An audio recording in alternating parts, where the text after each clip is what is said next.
Welcome back, folks, to the Get a Grip on Life podcast. On today's show, I have, this guy's got a lot. He's a marketing executive, Jiu-Jitsu for Dummies podcast, so a fellow podcaster. So we're going to see who's going to talk the most soon. But before we get to Milton, let me tell you a little bit about Get a Grip Studios. All you podcast listeners out there, I know a lot of you are thinking to themselves, hey, I should start a podcast. Well, you know what? Milton and I are probably going to talk about it in a minute, but you should probably do a couple things like commit to 10 episodes. Because a lot of people are bucket list podcasters. If you go on the podcast networks, Podomatic or whatever, you'll see that they do 1 or 2 episodes and then they get tired out. That's why you just pay Scott at Get a Grip Studios to do all the work so you can have all the fun podcasting. But for right now, folks, you got to go to getagripstudios.com. But for right now, I got Milton Campis on the Get a Grip on Life podcast. What's up, Milton? How you doing, Mike? I'm doing good, man. Yeah, man. So let me ask you. Thanksgiving. I'm Canadian, so Thanksgiving's in October. Okay, that's right. Thanksgiving's in October, so I don't know what you guys are up to down there, but Thanksgiving's over, man. So we just had ours yesterday, so we're good now. Yeah. So let me ask you a little bit about the podcast. So you started working on jiu-jitsu. And then you started the Jiu-Jitsu Dummies podcast. Now, it sounds like a joke, but I bet it's not a joke. I bet you guys get into a lot of stuff on that show. Tell me a little bit about it. Well, I actually wanted to, when naming the show, I was going to call it the Jiu-Jitsu Idiots to start. Then we went with Dummies. It was a little bit more about being self-deprecating, walking into it as I'm a mid-level belt. So it's white, blue, purple, brown, black. And then you get into reds and corals and different kinds of, you got to be 30 years in the game. I wanted to make sure that people knew that we weren't taking ourselves so seriously. The purpose of the podcast was to actually help other people. And as a purple belt, I didn't want anybody looking at us like, oh, what does this purple belt think? I'm going to take advice from this kid. I'm 47, but this kid in jiu-jitsu, basically, this youngster. So I wanted to make it very clear right away that, look, we were looking to talk to people that were doing cool things in jiu-jitsu, give stuff away, and really just give advice. What I kind of felt like I was missing when I first started jiu-jitsu, because you don't really get kind of all the ins and outs. There's so much politics and little things that you might not learn until you talk to people off the mat. And that's what we became. We became that kind of conversation off the mat for newer belts. So our core audience is probably white to purple, at least from the feedback that we get online and questions that we receive.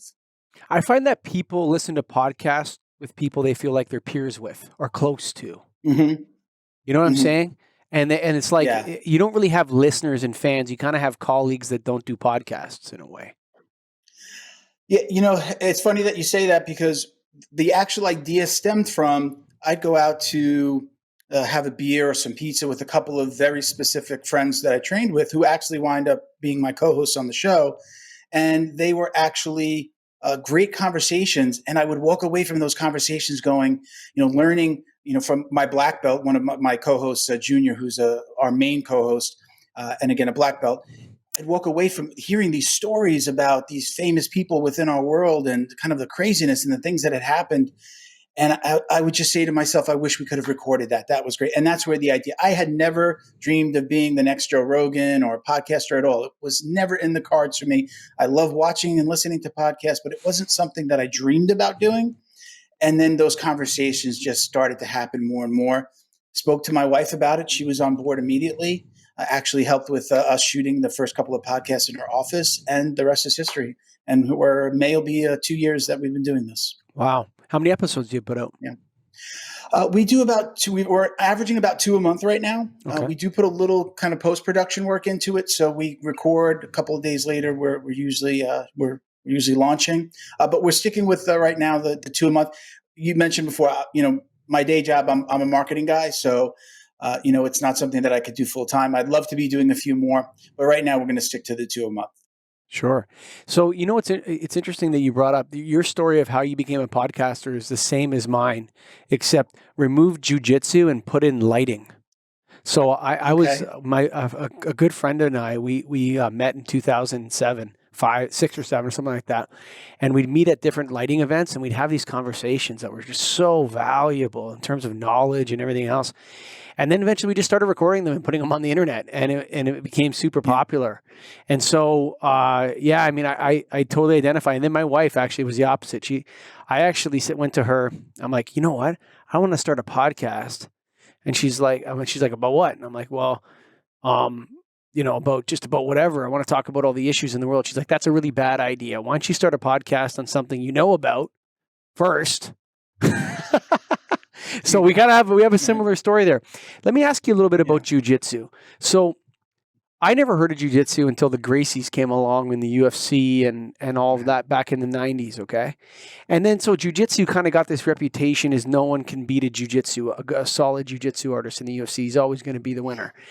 And then they stopped doing the tournament style fighting where you would fight more than once in one day. They got rid of that. They started structuring it a lot more like boxing. And they introduced different kinds of rules to the UFC and to Bellator and these other MMA organizations. And I think jiu-jitsu has taken a back seat now in the UFC to stand-up fighting and some of the more ground and pound style of wrestling. You do see a lot of jiu-jitsu, but I find that the fans think it's boring. You know what I mean? Like watching jiu-jitsu, you got to kind of be really into jiu-jitsu to like watching it. But here's how I think the popularity of it has stayed. So the Gracies brought it to the table. The UFC gave it a stage. And I think Joe Rogan has really brought into the spiritual element of jiu-jitsu as a practice and a part of life that is a healthy way and a healthy structure to life. Do I have that right, do you think? Yeah. So the first part of that, I agree with you. Jiu-jitsu can be boring to watch. I love jiu-jitsu. If you don't understand it, I'll use my father as an example. The kind of what led me down this road, even at such a late age, was watching boxing with my dad growing up. Back when it was, ABC Sports on a Saturday or Sunday afternoon, outdoors in Vegas, huge boxing matches. I mean, I remember those days. And it led me to just always being into fighting and boxing and having a punching bag in the house, and just always had a love for it. Fast forward, start doing jiu-jitsu. If you don't know jiu-jitsu or you don't at least know some of the elements, it could be very boring to watch. My father, when I watched jiu-jitsu with him, they're laying on each other now. God, I can't wait till they get on the ground. I can see when somebody's just holding somebody with a shoulder in his face, trying to get a leg out. I know how difficult that is. I understand what he's going through. I understand the overhook and the underhook that he's implementing. And my father's just looking at it as, these guys are going to roll around on the ground, hugging each other for a while. Even my wife does the same thing. She'll joke, look at these guys are wrestling like the WWE. Sure. So there is that element. If you do understand it and you are a practitioner, you do understand how difficult some of those parts are going to be. I definitely fell in love with boxing first. So when I watched the UFC, it went, boxing, UFC, and then jiu-jitsu came about for me. So when I do watch a fight, I like to see all the elements. As a matter of fact, when people ask me like who my favorite fighter is, I don't have favorite fighters. I have fighters I probably don't like. But when I see two fighters, I'm usually rooting for a good fight. I love the comeback, even within the fight. Somebody's, gets knocked down in the first round and then he comes back and he's winning in the third. And, maybe it's a championship fight and they get into the fifth. That's what I love about it. So I'm one of those guys who I could be cheering for both fighters. Just, get him, And, so that's what I love about it. Now Joe Rogan has definitely shined a light on jiu-jitsu itself. I do absolutely believe that it probably wouldn't be, I would say, probably wouldn't be where it is today if it wasn't for guys like Joe Rogan, obviously the UFC. But his podcast has gotten so far away. He does MMA specific, podcasts now too. Yep. So he's gotten so far away from that. I mean, I watch Joe Rogan almost every day. He's usually on in the background while I'm working. So he's gotten so far away from it that he's not just known for that. He brings it up. He talks about it, and we can get into it. The effects of what it's helpful for. PTSD, people with mental disorders or issues. It is such a stress release that it goes way beyond the UFC for guys like me and the guys that I train with. Train with a lot of military guys. The show, we are an ambassador for the We Defy Foundation, which helps combat injured veterans. So there's just so much more to it for once you're in it, you realize how much of an effect it could have on somebody's, their body, not only their body, but their brain, their mind. Yeah, there's also there seems to be an attraction to male adults to it, which is odd. Like, so you don't see, like, my son does Muay Thai and he hates jujitsu. Mm-hmm. So he loves Muay Thai. He loves the stand up and the kicking and all that sort of stuff. And he's like, Dad, I don't really like jujitsu. And I just tell him, I say, Muay Thai is about fighting. Jujitsu is how you kill another man, actually. I would agree with that statement. Well, I would agree with a little bit more that it's the ability to subdue.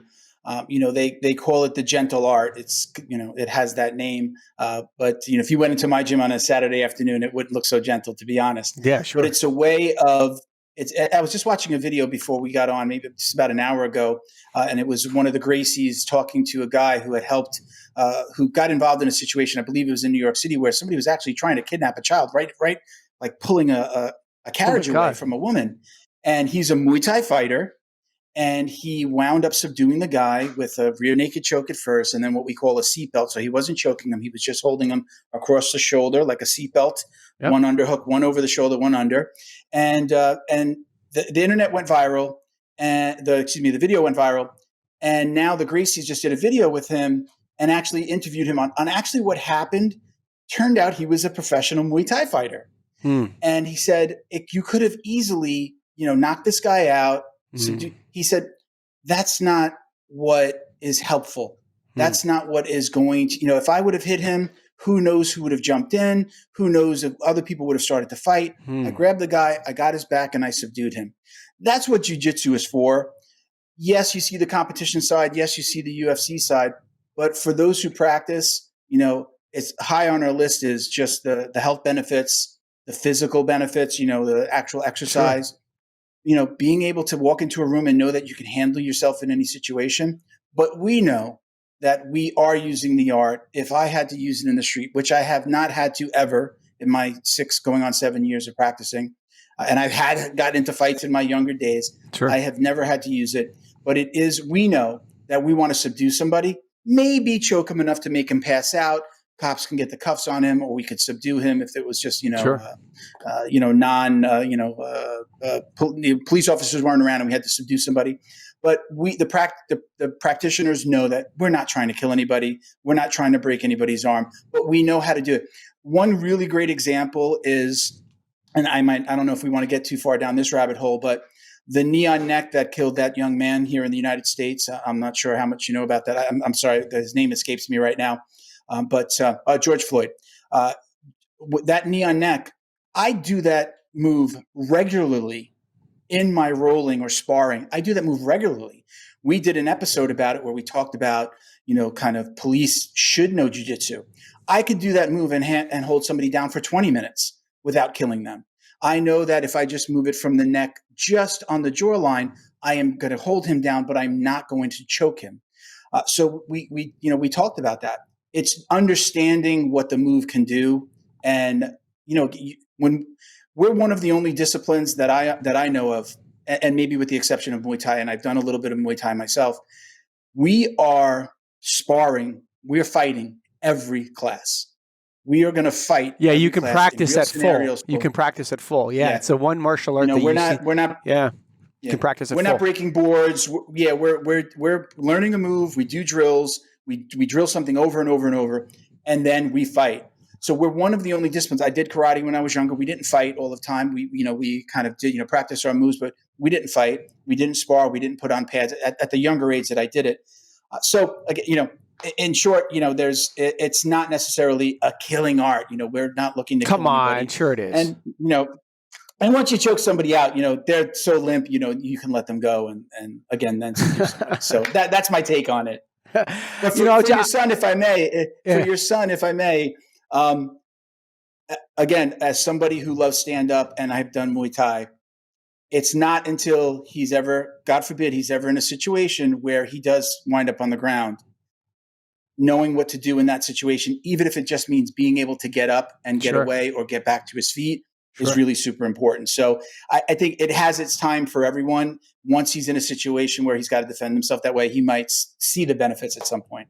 Sure. Well, I mean, it's just more like stand-up's more exciting. and for him. And but he has some jujitsu. He's done a year or two of jujitsu. And I'll tell you this, like I never did jujitsu. But like when he was younger, he's bigger than me now. So I don't want him to do this now. But when he was younger and he was doing jujitsu, I'd say, okay, I'll let you put me in a choke. And man, when he put me in that choke, once he got me in the choke, he wouldn't have been able to do it. But once he got it in, man, he was a little guy. Now he's taller than me. But even when he was a little guy, once he got the choke locked in, it was dangerous, man. Like you felt that immediately, Yes, so there's something to it. Yes, yeah, definitely. Again, it's we say position before submission. Mhm. So it's getting into a place where you know that you're comfortable. Like I mentioned before, the seatbelt, where I'd have one arm over one hand under their arm. Well, it's a simple move from that's my position, and here's the submission. Taking my arm up to my shoulder, or then clasping my hands behind that person. That's the submission. Your submission if you are in a bad position. So, like you said, you might have given him the position, but once he's there, he's in a control environment and he can, then lay in the choke. Once it's in, man, you're in trouble. You don't have a lot of time, man. Like you don't. It's maybe when you struggle against it, it actually makes it worse. Yeah.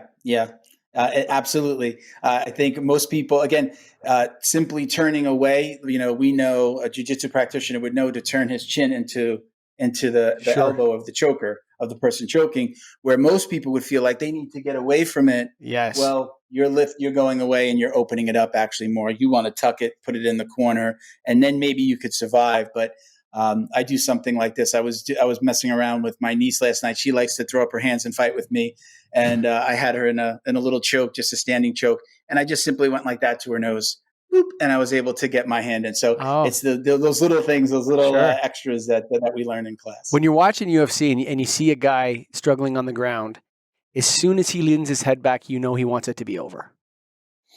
Yeah, that's when they've kind of given up. Yeah, like you see them in there like that. They all know to do that, right? So you'll see them on the ground, and then eventually you'll just see them go like this, and they're just like, "Take it, I'm done. I can't fight anymore." Yeah, and you see them lean back against the choke, and they're done.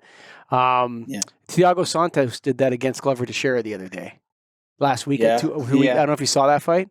Yeah, I did. I did see that fight. He was done. He didn't want to fight anymore. Yeah, he took quite. He took quite a beating there. It's I mean, you see that if you look back at fights again, it's those little details. As a fan, you see that it's those little details of somebody. The first thing you're supposed to do is hand fight, right? Pull down. I mentioned, then tuck your chin down into the elbow. A lot of times people will use a body lock, like they'll lock instead of putting the hooks into the legs, they'll actually body lock them. As soon as you see a guy go like this and go both, he wants to give up because he would know better that he's got to keep one hand here, tuck the chin, and then try to mess around with the legs. So you see that a lot. It's either in the moment the body lock hurts so much that they put the hands down, or again, like you said, I agree with you that he's just given up. Yeah. How dangerous is Glover Teixeira right now, man? That guy's on a run.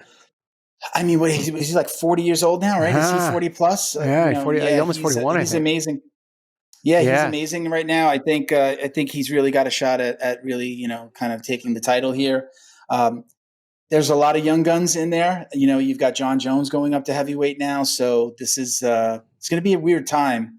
Then you got the Israel Adesanya fight, that potential, but now Jones went up. I think he's just going to wait for somebody to, somebody good to win that title that he left, that he vacated, and then come back down. Maybe do a champ kind of thing, be the light heavy and the heavyweight champ. I think John Jones is in big trouble with Stipe and Ngannou and these guys. I don't think he's. I don't see those. I don't see him threatening Curtis Blades or Ngannou or Stipe really. I mean, I think Volkov would kill him. Like Volkov's like a John Jones, just bigger and stronger almost. You know what I'm saying? Well, yeah, I think though, we really need to see, which most people haven't, you need to see him standing remember his walking around weight. He does cut weight to light heavy. Sure. I think that we need to see him at his his heavyweight, what his body type is. Maybe, yeah.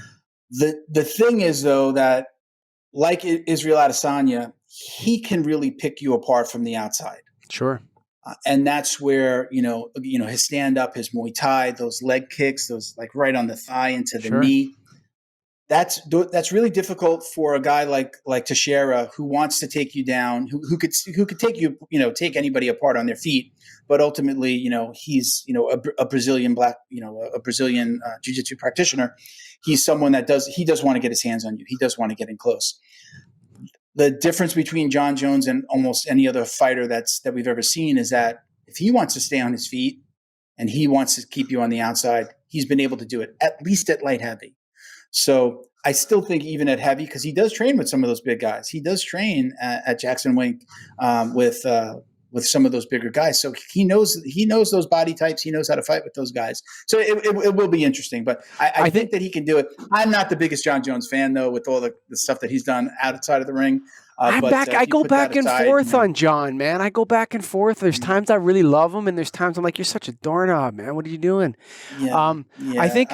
I think one of the most interesting fights coming up right now is Blachowicz versus Adesanya. And that's going to be super interesting because Adesanya is still taller than Blachowicz at light heavyweight.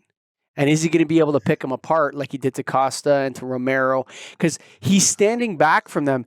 What's that guy that fought him? Kelvin Gastelum. Nobody's fought him the way Kelvin Gastelum fought him. And I want to see, like, if he goes up, if Jan Blachowicz is going to play Adesanya's game, he's going to lose. But he's got to get after him and get it. So UFC is so exciting right now, man. I don't think it's ever been better. Yeah. I really think there's so many things going on. I think, again, Adesanya is like John Jones 2.0. I mean, if you look at their fighting styles, they fight very similarly. I don't know how many fights he had outside, but he was a kickboxer. He was a kickboxer first, Adesanya. He is someone that can control the ring, again, from the outside, just like John Jones. I think that he could dictate the pace of any fight against it. Look, I mean, the Paulo Costa fight was an indication of what he could do. Paulo Costa walks around as a heavy.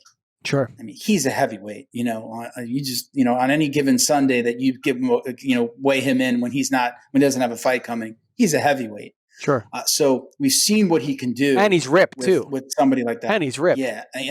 Yeah. I think we've seen what he can do. I think that I do want to see the John Jones fight. I think Adesanya has been very, very smart to do what he's done and say, I'm not ready for John Jones yet. I need to have more fights. He believes he can beat him, but he also believes I need to get in trouble in a fight. I do need to, hit some 5-rounders. I do need to be in a place where I am tested before I actually get in the ring with John Jones. I don't think the UFC would make that fight just yet because, I mean, that's their two top guys who are essentially, in two different divisions. But that's the fight that's the exciting fight that I'd like to see on the horizon, within the next couple of years. So tell me a little bit about when you were, what you do at the marketing job. What's that all about? So by day, I am a marketing exec at, by day, at OMG National. We're a full service marketing company. We're typically helping people with their local marketing. We do national campaigns as well. But for the most part, our ideal client is somebody who's looking for customers locally. So we pretty much would, we're for most SMBs, right, small and medium-sized businesses, we're essentially their marketing department. They may have a marketing rep in-house. We may be an extension of that. But for the most part, we're somebody's back office. We're their marketing department, whether it's social media, online directories, Google ads, Facebook advertising. We're going to handle those kinds of things for our clients. So I've been doing that. I owned my own company for about 8 years, joined OMG. This past August was 5 years. Bought my book of business, brought my clients. There was a tipping point. I just couldn't sell the products that I needed without the support. OMG provided that support. I came over and it's been a great experience. But that ties into the podcast. The podcast would definitely not be as successful if I didn't have the knowledge. And really, I have a producer. I have a Scotty as well. His name is Bo. So I have somebody who is, kind of turning the knobs and pushing the buttons, creating our backdrops, doing our artwork. But more importantly, he's my producer. He comes in and records, and then, he's brought it to another level where, kind of a little bit different than most of the podcasts in our space, where it's kind of just one camera, one shot. We do have like a 3-camera setup, and we're moving shots. We started with a 1-camera setup, but moving the camera and zooming in on the person talking. So we tried to make it a little bit more like a show, and we're continuing to get to that place. But if it wasn't for the marketing side and the things that I do for other companies, I don't think we would have been as successful. It's just been some of the littlest things that we've done, just like, giving stuff away on every episode, and, a little bit of the kind of the call outs and the things that we do on the show, the nameplates that come across the screen. I think it's those little things that have kind of helped us set ourselves apart, because there are a lot of jiu-jitsu podcasts. There are a ton of jiu-jitsu podcasts. That's funny. But when you look at the numbers, if you just that's use a YouTube tough, as an example, that's a tough one to attack, man. Like that's like, that's an area. So like lighting podcasts, I don't think there was any when I started. There's a couple, but they do there's something to me. Here's what I've noticed is that I've always been nervous about creating more content, but every time, as long as I created good content, we became more popular. It was, you understand what I mean? It's like you're doing 2 a month. We started off with 1 a month. Then we went to 2 a month. Then we went to 1 a week. Now we do 3-4 shows a week on different platforms and all this sort of stuff. And we have the setup with the cameras and the studio and all that sort of stuff. So it's a video show and a podcast. But there's something to, like, if you have good content, produce as much of it as you can and put it out there in a good way, and people will consume it. But jiu-jitsu, it's like, there's got to be hundreds of jiu-jitsu podcasts, man. There are hundreds, and with the quarantine, the oh man, the COVID and the quarantine, I mean, they're just popping up all over the place, and that's a good thing. I think the more attention we bring to jiu-jitsu from that perspective, I'm all for it. For us, I'll go back to a conversation that I had with my wife when I first started. I had put out a T-shirt with our logo on it. I hadn't recorded a podcast yet. Was building our social media platforms and just posting and getting people giving away. I had already owned a T-shirt website where we did martial arts T-shirts, so we started giving stuff away, and then we started giving our. She says, I put up the podcast T-shirt. She says, "What are you doing? Who's going to buy that shirt?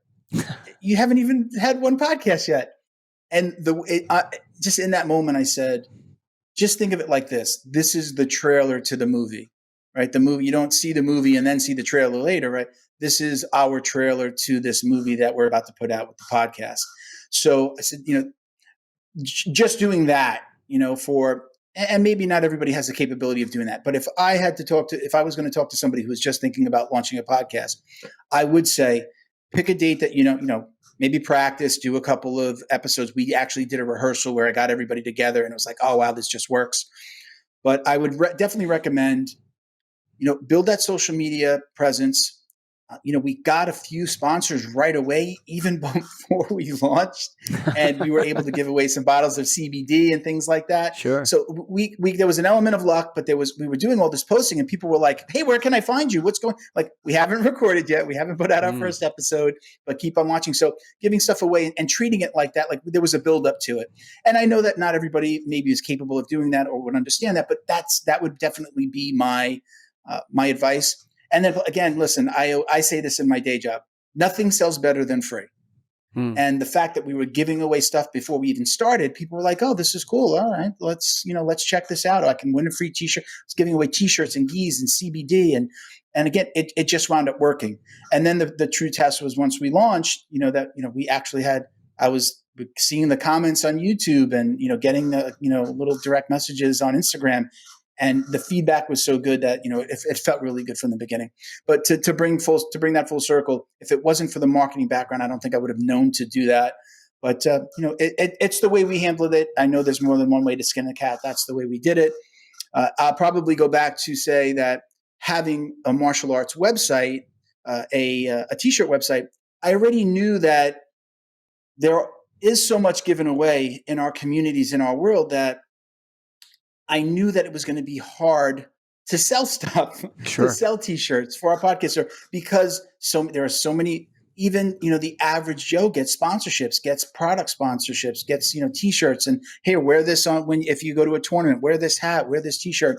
So I already knew that. I kind of said there's not a lot of money in jiu-jitsu, But going a little bit outside of the jiu-jitsu world to sponsors and people to work with is what's been successful for us as well. So I didn't mean to get long-winded there, but if I had to give advice to somebody that's looking to start a podcast, I'd say, take it slow, build that audience, build your social media. If you can, give stuff away because people like that.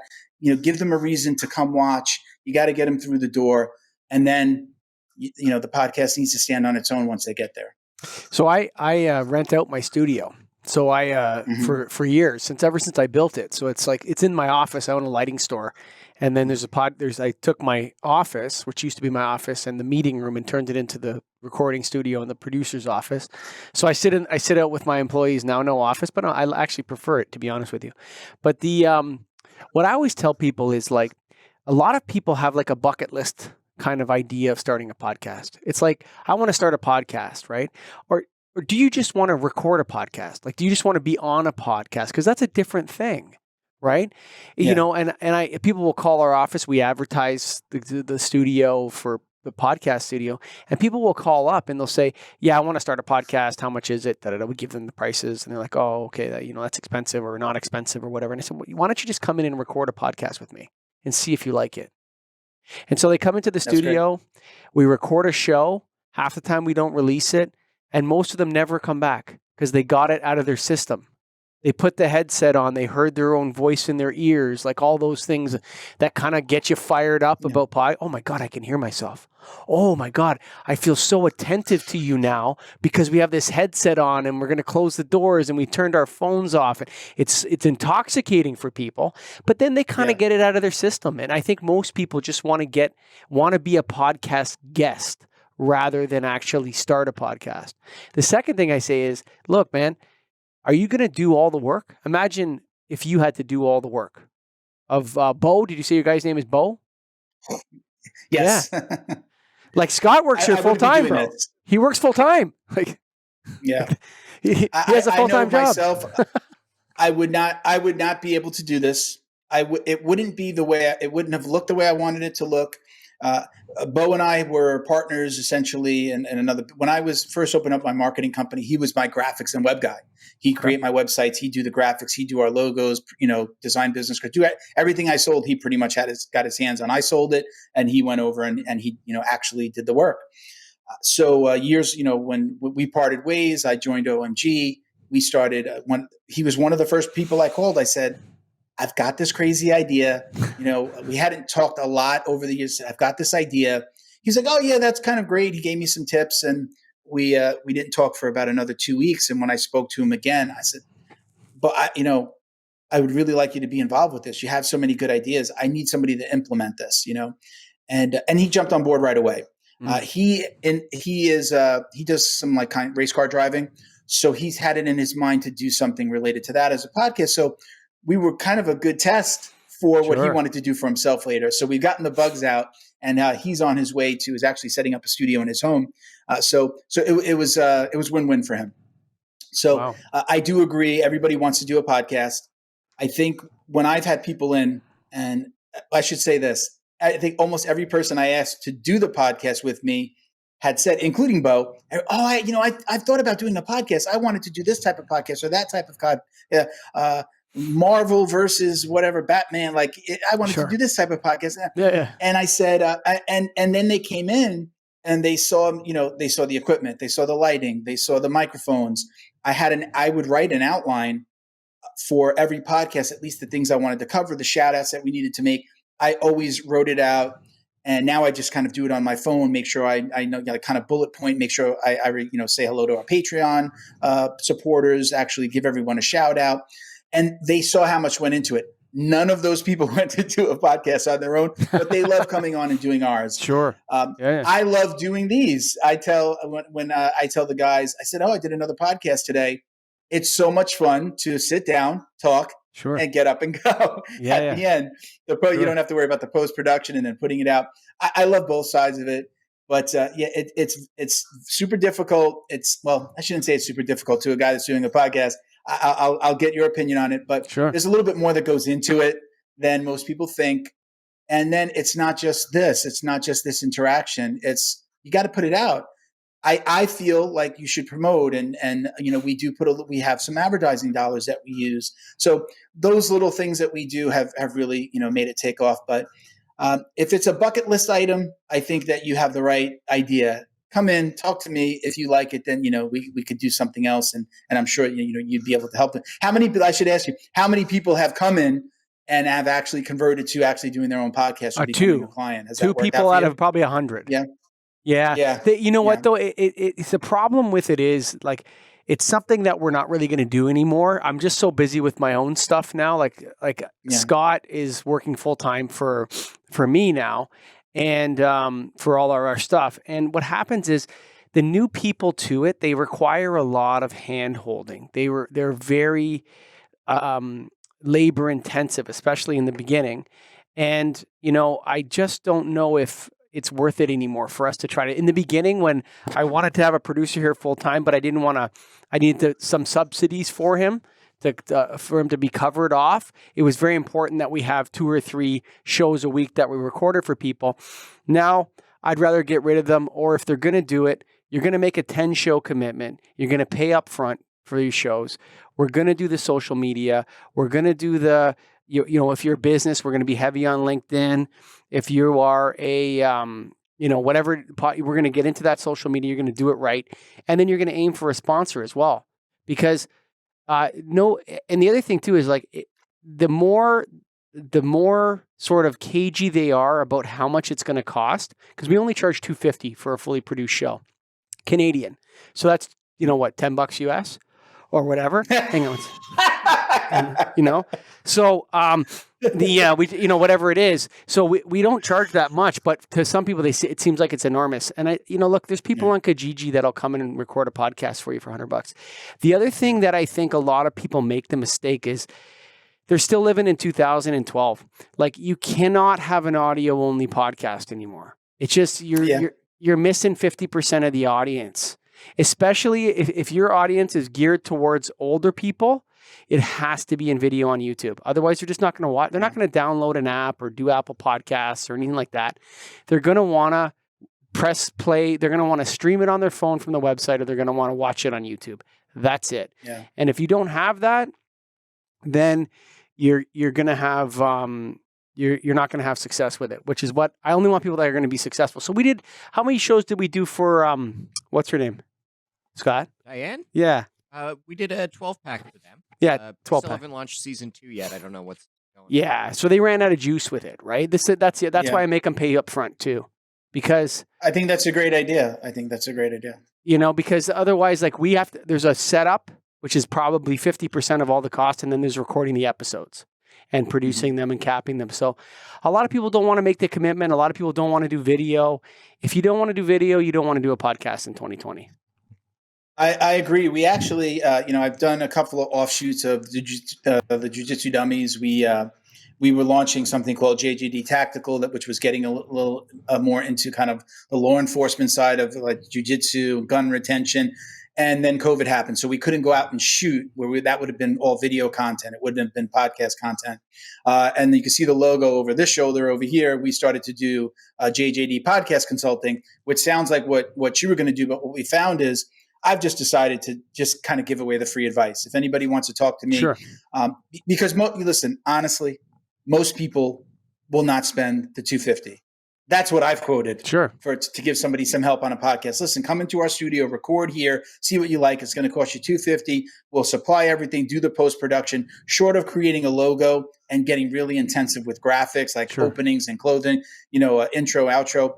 We're going to record. We're going to give you something that you can put out. And oh my God, that's so expensive. Expensive compared to what? Expensive compared to what? What are you actually getting? If you knew what we paid for this, including what I pay Bo, right? Yeah, sure. You're the equipment alone that you do not have to invest in, if you knew what everything costs, you would not think $250 again, compared to what? What are you comparing that to? Go out and get a quote. Go, get some studio time at a podcast studio that's all they do. And they're going to hand you a USB, maybe with the, with the sound. But going back, I do agree with you. And I got this advice before I started. I knew I was going to do the video, but it was reinforced by a coworker who had done his own podcast. He was having some success, but he only did the audio. And when I was talking to him, give me some tips. What did you do wrong? What would you have done better? First thing, I would have done video. The fact that we didn't do video from the start was my biggest mistake. He had like 6 co-hosts. It was like a round table. So there was some infighting and they all went their separate ways. And that's why it stopped. But he was having success. It was something that people were listening to. And they all went their own ways and the podcast stopped. But that was his first piece of advice. So reinforce what I already knew. You can't just put out the sound these days. Like you said, it's 2020. This is not 2010, 2011. This isn't the start. Oh, well, the podcast apps are out. People are listening for the most part. I know for us, we're getting more views on YouTube than podcast downloads, at least in the first 30 months, what we really kind of keep an eye on when we launch. So yeah, it's a must. If you can't do the video, I would just say, don't do a podcast until you could do the video. If you don't see that value in there, then you need to do some more research and know that I don't know the exact number, but I mean, again, for us, we're getting, more views and downloads on YouTube than we just get from the podcast downloads. And that, in my mind, for a podcast without any famous jiu-jitsu people on it, we're doing pretty good. Not only that, but you can't do your social media right. Like what are you going to put out sound on social media? Yeah. Like you need to have the heat. Like Scott's going to watch this podcast. He's probably marked a couple spots where he liked what you said. He's going to clip that. He's going to put it on Instagram. He's going to put it on Facebook. He's going to put it on LinkedIn. You know what I'm saying? And that's so important. I think people, those days are gone. Those halcyon days of, farting in your basement into a microphone and, you know what I'm saying? Drinking beers with your buddies and recording it and those are gone. The level of content being produced by podcasters today is getting very close to the major studios. It's past it in quality. The quality is already past it. This year we outclassed every late night show for video quality. Yeah, I mean, exactly. So I mean, people are we've already passed all of podcasting has passed the traditional media in quality. I hands down, people are choosing it over watching the nightly news. The younger you are, the more likely you're watching YouTube or some video or following some people to get your news or whatever. And the second thing is the video quality. Like you probably have 20 grand invested in your studio. I got 25 grand invested in the studio here with equipment and software and all sorts of stuff. And, the podcast universe is going to pass the traditional media in terms of quality of production soon as well. There's just too many of us out there chipping away at it. Yeah. So, I mean, myself, I'm 47 and I work with probably most of the people I work with, I would say are in their early 30s to mid 20s, in the digital marketing universe. It's a younger man's game. Those people would laugh at me when I used to, mention Comcast cable or like my cable system. Sure. You watch that on cable? What streaming services do you have? Netflix. They kind of looked at me like I was crazy. Sure. My wife is 10 years younger than me, so she had Hulu before we were even, we've gotten married. So, I was a litlittle bit behind on kind of that side, but I do agree with you. Most people are looking for. I want the content when I want it. Sure. I want the content where I'm going to purchase these streaming services. I don't know how successful they've been, but some of these services that are putting their podcast behind a paid method, I haven't heard a lot. I hear the occasional launch of one of those platforms, but I don't think it's a viable business model as long as Apple is offering their systems, their platform for free. I don't think that those are viable unless it's a really, really big name. And I just don't. I pay for Hulu. We pay for Netflix. We pay for Prime. Like, how many more am I going to pay for before it becomes more expensive than cable? So I just think it is. It's a younger person on average. I think maybe the statement might be a little off, but in my estimation, that it is a younger crowd, but that younger crowd is getting older. This is just the norm for someone like me now. Again, even at 47. When I'm working, I've got a TV on in the other room with Rogan where I can see it from my office. I've got Rogan playing. I'm a big fan of Tiger Belly. I don't know if you've heard of Tiger Belly, Bobby Lee from Mad TV. Oh, no. It's super funny. I don't know if you remember Bobby Lee. It's a great podcast. It's fun to watch. He shoots it a little bit different. He has like a 3-camera setup. So the top is him and his girlfriend, and then he's got his producer and the guests on the bottom too. We were actually thinking about shooting like that at some point, but it's just funny. He's a comedian. He has lots of comedians on it. It's a fun podcast to watch. So, big fan of those. So, that's what I'm consuming on a daily basis.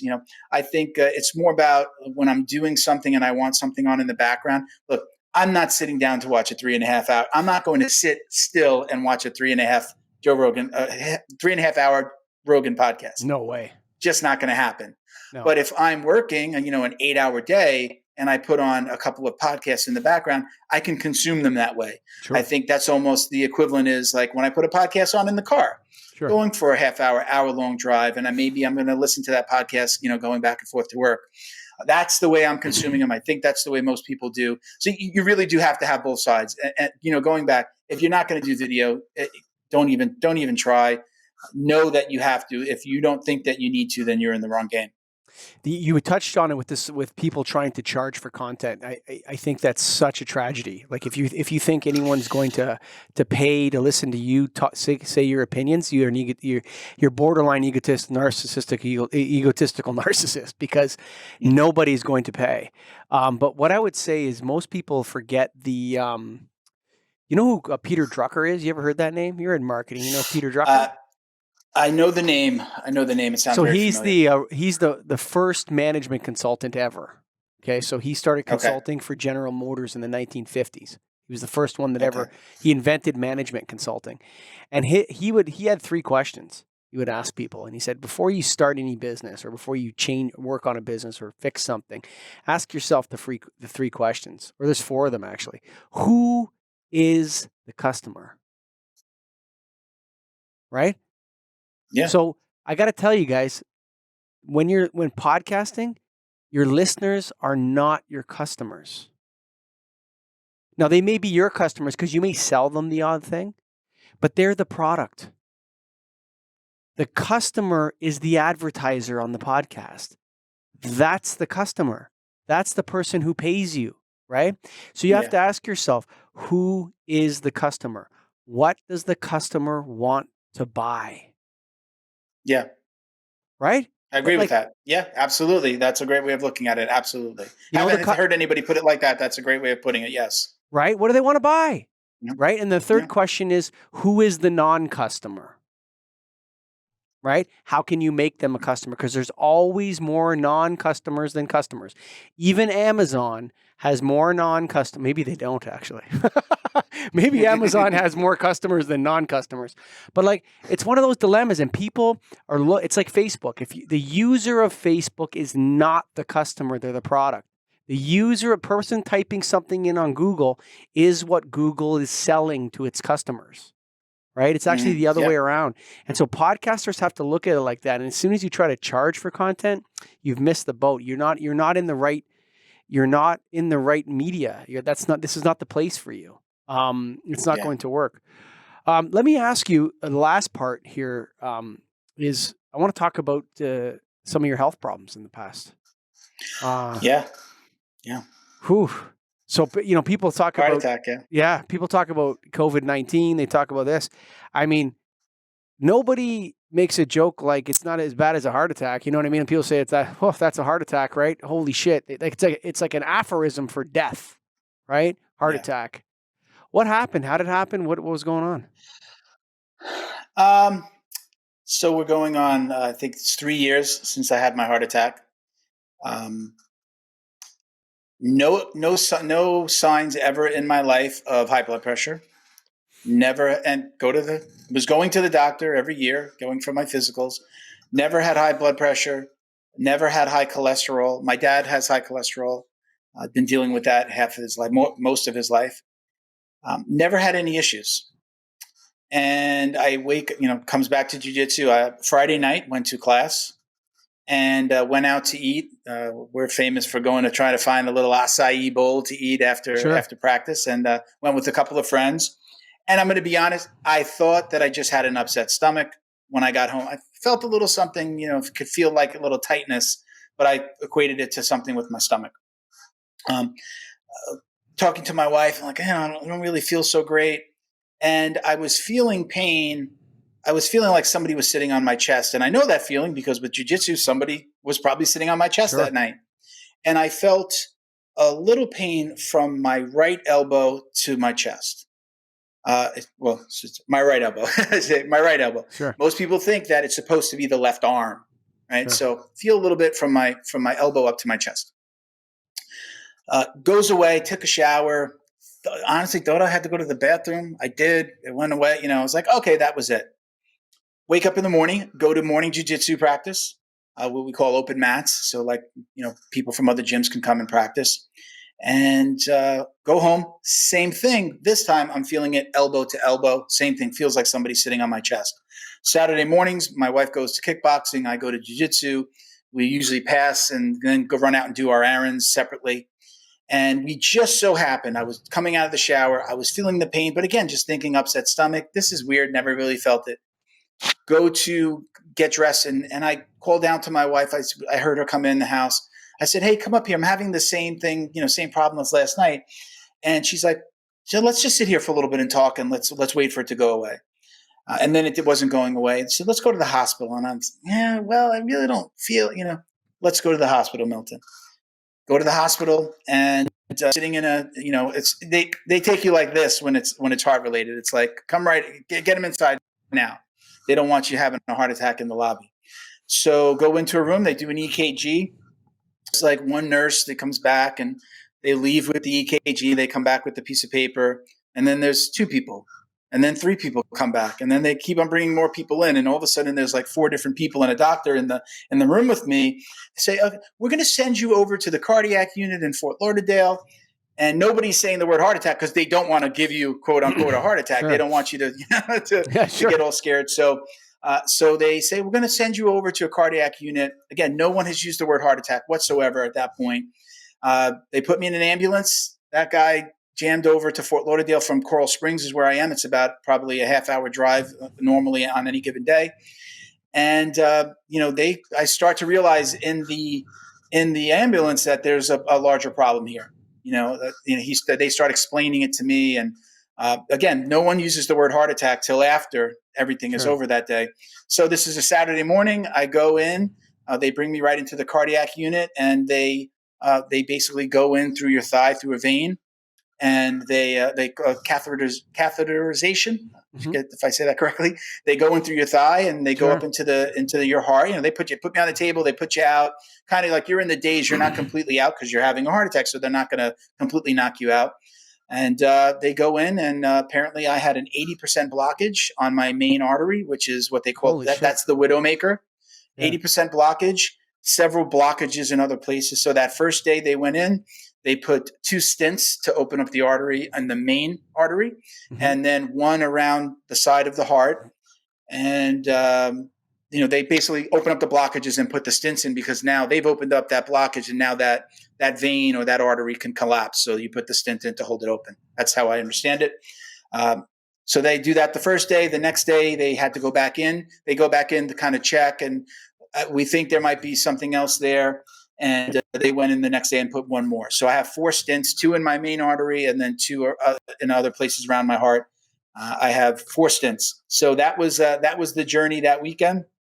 Again, never had an issue. The only red flag that I could see looking back was in my office. We had a building that has 2 floors, and instead of taking an elevator, I would always run up the stairs. And I would notice that when I got to the top of the stairs that I would be out of breath, abnormally out of breath. But I would always equate it to my weight. I'm a little under 6 feet tall, and I walk around at 230 pounds on most days. So I'm a relatively big guy. You're not. That's not that big. You know what I mean? Like, that's not that big. But. Well.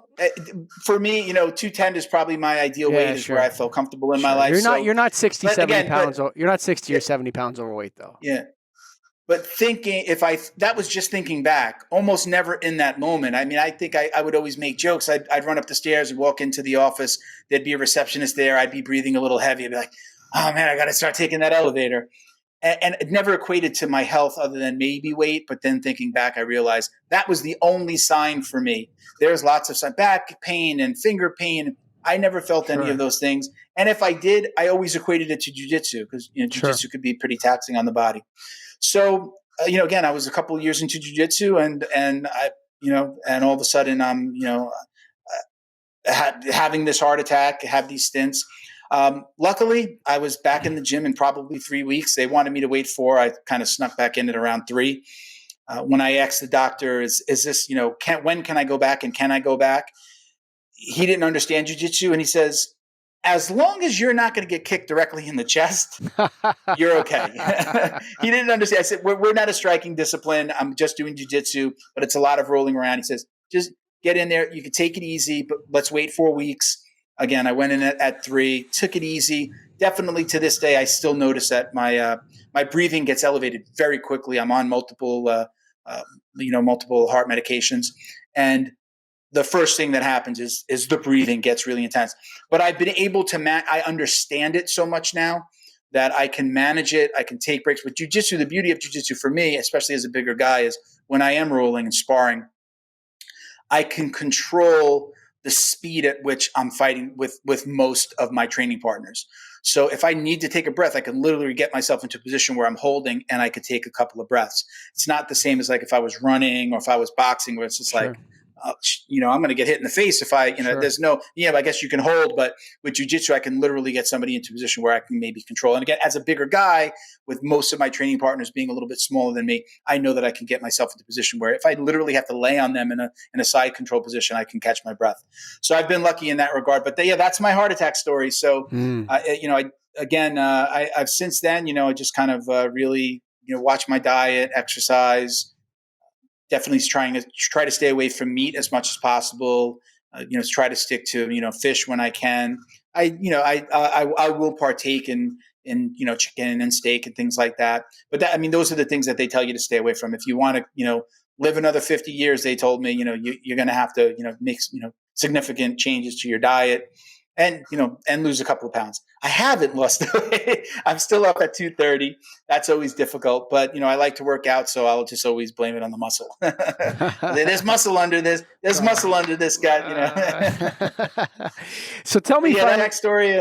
The foundation, which awards 1-year jiu-jitsu scholarships to deserving children making a difference in the world. Tell me a little bit about that. So, I wasn't busy enough with the podcast, my day job, a t-shirt website. We decided to start a foundation. So we knew early on that we wanted to do something where we gave away 1-year scholarships. And we originally were going to do it with military veterans, first responders, and children. And I didn't know that one of my podcast co-hosts was an ambassador for the We Defy Foundation.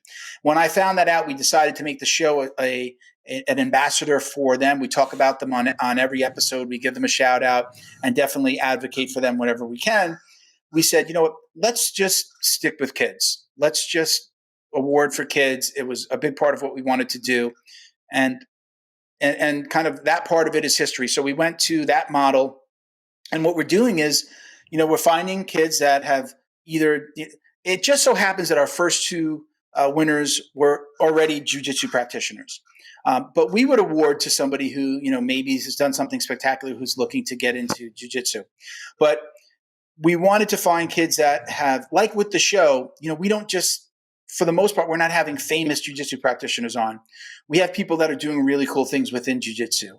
We've got people that have foundations and are doing a lot of, we just happen to have been put in this space where we talk to a lot of military veterans who have started different foundations and are doing really cool things. So, that's kind of been our thing. It's not the fame. You're not coming to the show to hear about or to listen to a famous jiu-jitsu guy. I'm having people on who are doing some really spectacular things within, with their jiu-jitsu. Our last episode, Brent Magnuson, he's written a book and he's becoming a speaker and he's a purple belt.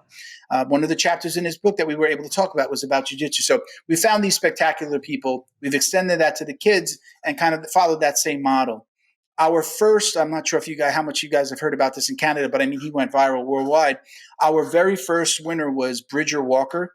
He was a little 6-year-old boy who got bit in the face by a dog protecting his little sister.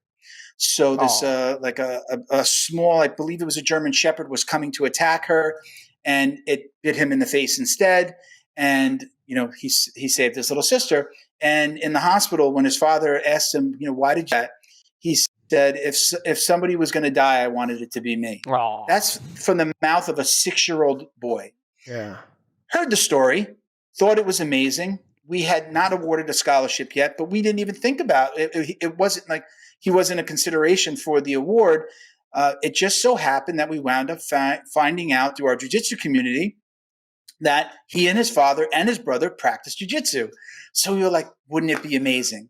So we awarded our first scholarship to him a couple of weeks later, and it was incredible. The boy has it just has an incredible spirit. They've gone on to do a lot of things online. Again, now, kind of sharing their story and asking people to do good. And he had the Bridger Challenge, and he's done some really cool things. So he's just a great advocate for not only just, being a good kid, but, being a great kid who also does jiu-jitsu. Our second winner was Gemma Fiorenza, whose mother has been fighting colon cancer for years. And she was working with another organization called Tap Cancer Out. It's a jiu-jitsu organization who they put on tournaments. Basically, you can raise money for them and then get a free entry into their tournaments, which is a relatively big tournament system in our world. They travel all over the country and they do these incredible events in the spirit of taking that money and donating it to different, cancer organizations. So she was our second. She was a listener first. And again, we wound up having Jonathan from Tap Cancer Out, the executive director of Tap Cancer Out, on, and we took the opportunity to award her that scholarship on that episode. So again, I tell people, I haven't always been the perfect person in my life, and I always knew I wanted to do something really cool to give back. It wasn't 100% the roadmap that was laid out. It just kind of laid itself out in front of us. Doing some really cool things, talking to people on the podcast, hearing what people were doing, going, oh, let's do good like that. Let's do something cool like that with this platform. And the foundation was born. So we've had, again, a lot of luck, a lot of support, via GoFundMe. And we've had some really great jiu-jitsu practitioners that just consistently send us money to help us out. Hopefully we'll be awarding the next jiu-jitsu scholarship before the end of the year. I'm hoping that we can do it by January 1. If not, mid-January, we'll award our next scholarship. And basically what we're doing is we send them a whole bunch of cool jiu-jitsu swag, and gis, uniforms, rash guard, shorts, everything we can send. I usually send them at least $100 gift card to our podcast store. They can get whatever they want. And then, we get in touch with their gym and we pay for their jiu-jitsu fees for 1 year. So we just switch the billing on their jiu-jitsu, make it real easy for them. We talk to the gym owner and say, here, you're charging our card for the next 12 months. And that's it. We try to make it real simple. But, again, in the spirit of spreading the word of jiu-jitsu, we know how valuable it is. There's a good conversation to have about, kind of jiu-jitsu and bullying. And in my own gym, I've seen bullies that I've spoken to kids. Actually, one of my co-hosts has a really good story. His son was bullied by a kid, and now that kid joined that same jiu-jitsu gym. He was bullied. He used jiu-jitsu to protect himself against this bully. That bully is now a student in the gym, and they're friends. Yeah. So the awesome. Discipline, I think I'm preaching to the choir here when I say, your son doing Muay Thai, the discipline. And and I'm going to hope, and I could just tell by your demeanor and the way you've spoken to me today. I'm sure your kid's a really good kid, and I'm sure that the martial arts has made him better. Sure. And if somebody even has a bullying gene in them, when they go to the gym and they get their butt handed to them, that I say that beats the bully out of them. I would understand say just a comment on humility. There's let's parse this for a second. By the way, that was a great shot of Bridger, Scott. Wow, what a little hero he is. Hey, man, you see that picture? with his sister. What a I didn't see it on this end. Oh, Scott was showing it to me here. Okay, yeah. But listen, okay, this whole bullying thing has gotten muddled up. Okay, so Okay. there are adult bullies, which are like Mm-hmm. nasty people. Okay, they're nasty people. Okay, then there's the schoolyard. Okay, and in the schoolyard, there people size each other up. They look around, they're kids, they're trying to be popular, they're trying to win the competition, they're trying to be whatever, they take sides. And what we've done is we've made the kids that are the bullies into these evil demons in society, okay? He bullied me. I mean, that guy on the Arizona Coyotes was kicked out of the NHL because he bullied a kid when he was in grade 8. Oh, wow. You understand? Like, this has gotten Yeah. all weird now, okay? Yeah. The bully has a lot of problems too, actually. The kid that's doing that, he needs help too, or she needs help as well. And there's nothing better than putting children into a structured environment where they can burn off some energy. Martial arts is amazing because it teaches you confidence. It puts you into a structured environment where there's rankings and you can earn your way to the top. You can admire others who are at a higher level. There's mutual respect in the gym. There's all manner of good things about martial arts. The one thing that's the problem with the bullying problem now is, like, look, I'm 5'6", okay? People tried to bully me my whole life, brother. And I give thanks for those people, man. I am so thankful. I'm friends with a lot of them now. When I was in grade school, I don't see them much, but if I saw them, I would hug them for sure. Well, COVID, whatever. Let's not go down that rabbit hole. But I'm thankful for the people that toughened me in my life. I'm thankful for those people.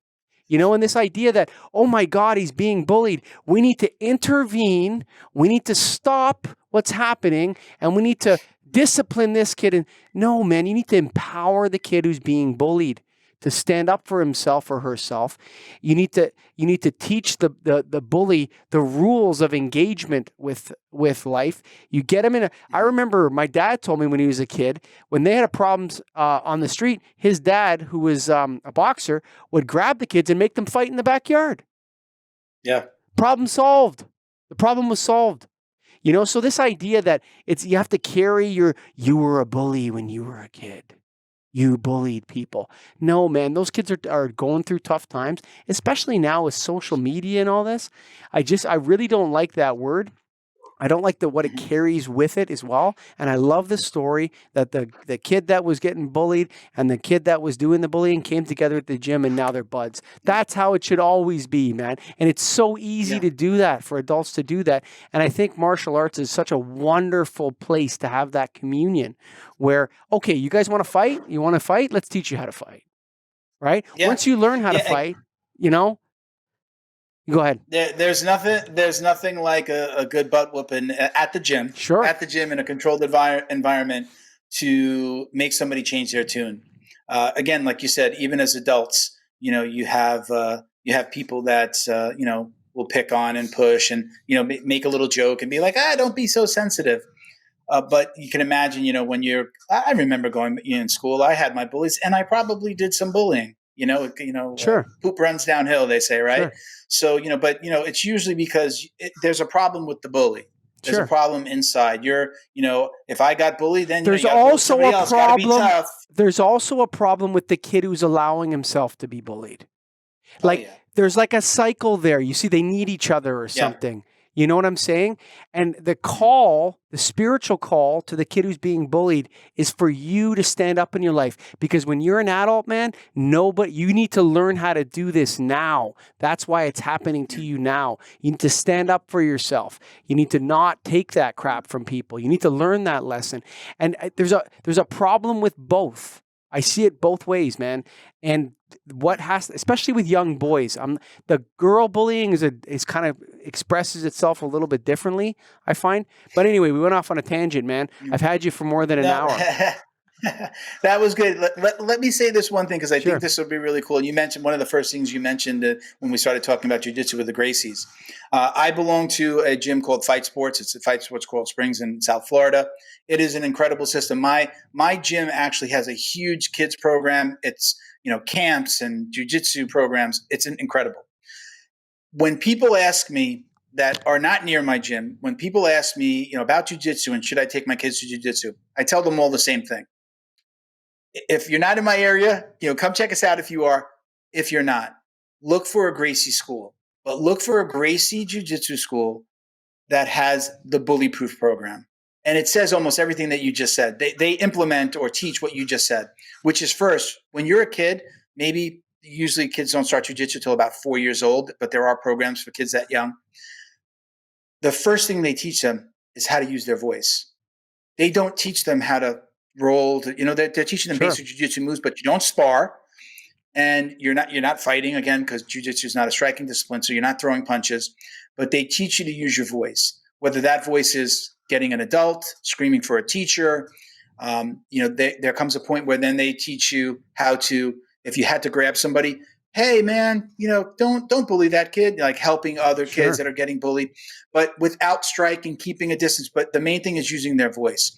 So I always tell people, if you can find a Gracie jiu-jitsu gym with a certified jiu-jitsu, a Gracie bully-proof program instructor, that means, from what I understand, if it's still the case, they actually have to go out to California and train with the Gracies at Henner and Hiron run the Gracie Jiu-Jitsu gym in California. There are many, but that just happens to be their affiliation. Going out there, they actually have to learn it from them in that gym, or at least from their teachers in that gym. They do the same thing with law enforcement, but that's another subject. But at least the Gracie Bullyproof, you have to get certified, and then you can come back to your gym to teach it. So I tell anybody that's even thinking about putting their kids into a martial arts program, if they're going to choose jiu-jitsu, find a gym that has the Bullyproof program. It is amazing. You could look up some videos. People could look up videos online and look and just kind of see what they teach and how they advocate for it. It is an amazing program. And if I ever owned my own gym, I honestly probably would want to do, I don't have any dreams of owning a gym, but if I did, I would absolutely want to implement that Gracie Bullyproof program in my school if I had a kids program. So just a little piece of advice here. But if you look at it, it teaches, the tenets are exactly what you just said. It's empowering both sides, to, again, what's going on? Why are they like that? Why are you allowing yourself to be bullied? Why are you bullying? And then again, how to use your voice to bring kids out of those situations. Love that, man. Milton Campis, man. Thank you. Thank you, man. It's been a pleasure, brother. We say us. Us. Folks, if you've enjoyed this Things with Milton Campis, where can they find? What's the website? You guys are on Apple, Google, all that kind of stuff, right? Yeah, we're everywhere. You can find us. If on our social media, you can go anywhere and go look for @Jiu-Jitsu Dummies, IES at the end, @Jiu-Jitsu Dummies. If you go to our link in our Instagram bio, it'll have a link tree with every possible platform where you can find us, links to the foundation, how you can donate, and all that good stuff. Folks, if you made it to the end here, I know that I'm grateful. I know Milton is as well, as a fellow podcaster. This conversation went all over the place, so I hope some of you made it all the way to the end. Again, remember, if you're looking to be serious about a podcast, just like jiu-jitsu, there's certain places you go and there's certain places you don't go. Okay? If you come to me, like he said, to try to charge you, I'm not going to charge you. I'll talk to you half an hour about your podcast, but the whole time I'm going to be trying to get rid of you. Because most people, hey, they got a bucket list.